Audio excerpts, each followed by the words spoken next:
Principe pour le maintien de la perméabilité et prévention des infections. Les cathéters veineux centraux sont de plus en plus installés lors de thérapies intraveineuses à moyen et long terme.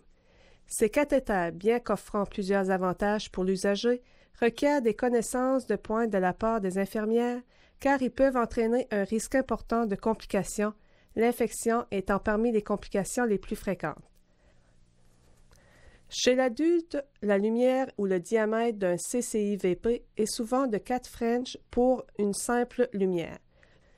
Dû à son petit diamètre, la perméabilité du cathéter doit être traitée avec soin étant donné le risque élevé d'occlusion. On s'assure de la perméabilité du cathéter en vérifiant s'il est possible d'avoir un retour veineux et s'il y a absence de résistance à l'irrigation. Les principes guidant le maintien de la perméabilité et de la prévention d'infections sont s'assurer de la perméabilité du cathéter CCIVP avec un minimum de manipulation par le recours à une dose de NaCl.9 et une dose d'héparine. Diminuer les risques d'infection du cathéter par l'utilisation des méthodes stériles de soins. Procéder sans délai lorsqu'une irrigation est indiquée. S'assurer de la perméabilité du cathéter en vérifiant s'il y a une résistance à l'irrigation, le cas échéant, intervenir rapidement. Le CCIVP est installé pour administrer une thérapie intraveineuse. Plusieurs études nous rapportent que ce type de cathéter ne devrait pas être utilisé pour effectuer des prélèvements sanguins. Dès le retour de l'usager de la radiologie, après l'installation du CCIVP, vous devez brancher rapidement une pompe volumétrique au cathéter. Réglez le débit du soluté tel que demandé par la prescription médicale, ce pour éviter que le cathéter se bouche. Lorsque la prescription du débit de soluté n'est pas encore rédigée, programmez le débit de pompe à 10 ml à l'heure. Il est également important de s'assurer que la pince fermoire du cathéter est ouverte. Si la pompe CAD est prête pour l'installation, il faut brancher la pompe sur le CCIVP. Après avoir irrigué le cathéter avec 2 seringues de 10 ml de NaCl.9.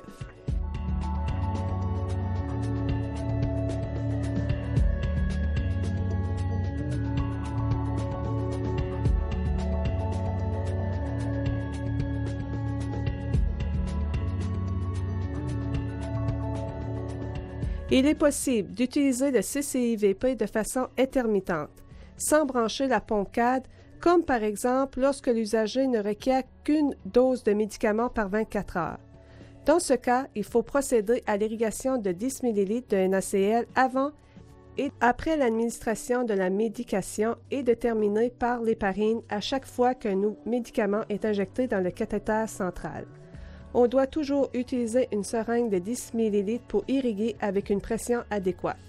Une seringue de plus petit calibre risquerait d'endommager le cathéter.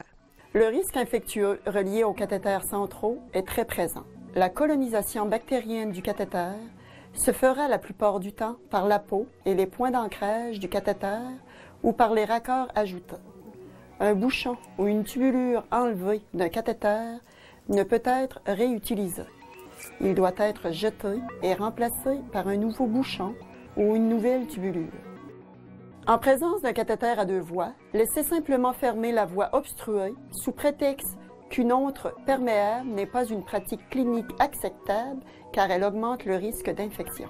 Lorsque vous irriguez un CCIVP, vous devez procéder en utilisant la technique d'injection par turbulence via le bouchon à pression positive CLC 2000 ou encore par le cathéter type Grochon. La technique par jet est recommandée à cause de l'effet de turbulence permettant ainsi le nettoyage des parois du cathéter. Voici comment procéder pour injecter selon la technique de turbulence. Rassemblez le matériel.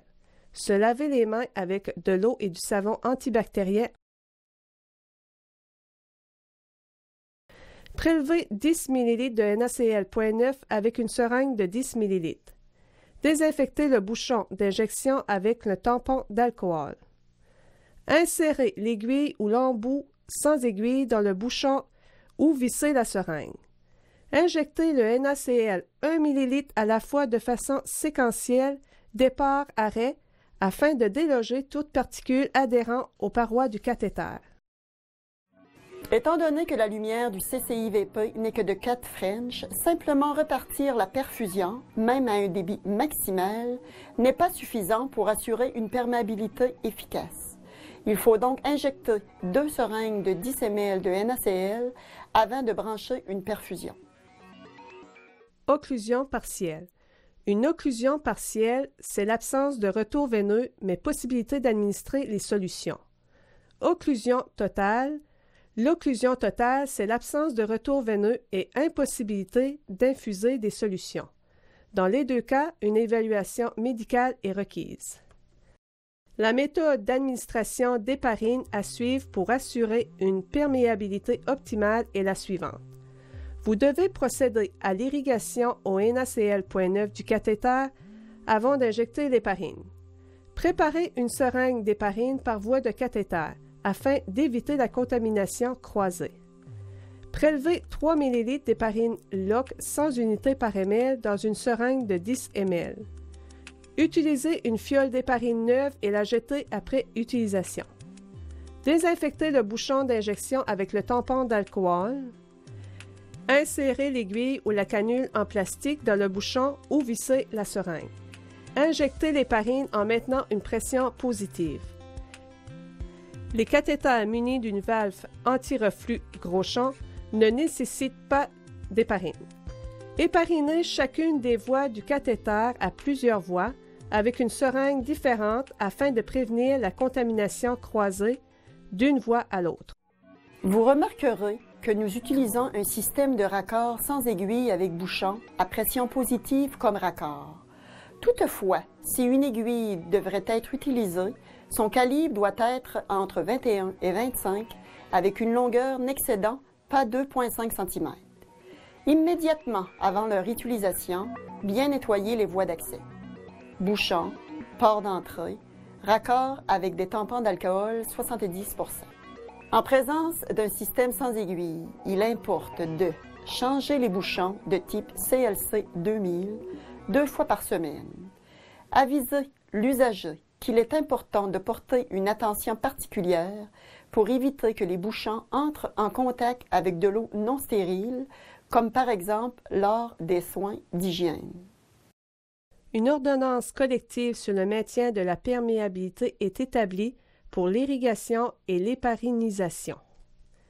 Solution, quantité et fréquence. Irrigation avec NaCl.9 et héparine selon le type de cathéter. Cathéter sans valve avec bouchon à pression positive CLC 2000. Irrigué avec 10 ml par voie. Héparine 3 ml par voie. 2 fois par semaine. Cathéter sans valve avec bouchon à pression positive pédiatrique. Irrigué avec 5 ml d'NaCl par voie.